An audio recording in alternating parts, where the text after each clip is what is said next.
पार्थ पवार जमीन व्यवहार प्रकरणामध्ये कारवाईबाबत मोठी फसवणूक। मुख्यमंत्री फडणवीसांनी 24 तासात अजित पवारांचा राजीनामा घ्यावा, अंजली दमानिया यांचा हा अल्टिमेटम।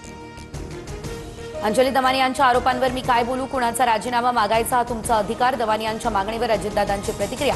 दमानिया काय म्हणाल्या मला माहित नाही, फडणवीसांचं हे विधान।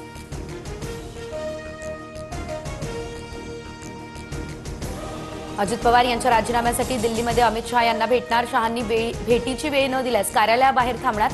अजितदादा राजीनामा देईपर्यंत लढणार, दमानियांचा इशारा।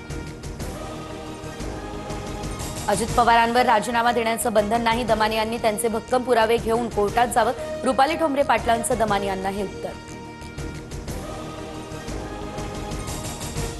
1 तारखेला बाहेरच झोप, तुमच्या नशिबात लक्ष्मी आहे। आता पार्ट्या सुरू आहेत, खा त्याचं मटण पण दाबा आपलं बटण। नाशिकमधील सभेत गुलाबराव पाटलांचा पुनरुच्चार। निवडणुकीत अशी भाषणं होत राहतात, मात्र कुणाला किती निधी द्यायचा हे मुख्यमंत्री उपमुख्यमंत्री मिळून ठरवतात। गुलाबराव पाटील यांच्या वक्तव्यानंतर बावनकुळेंची प्रतिक्रिया। मी बीड जिल्ह्याची आजन्म पालक, बीड जिल्ह्यामध्ये प्रत्येक ठिकाणी बैठका घेणार, अधिकाऱ्यांना कामाला लावणार। पंकजा मुंडेंचं प्रचार सभेत हे वक्तव्य।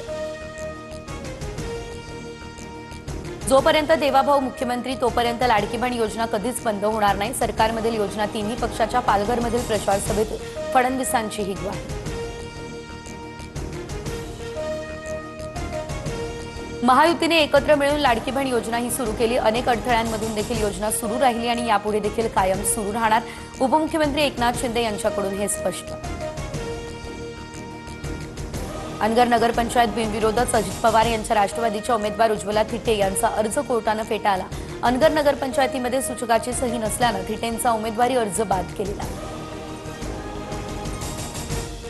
शिंदे आणि फडणवीसांच्या बैठकीनंतरही अंबरनाथमध्ये फोडाफोडीचं राजकारण सुरू।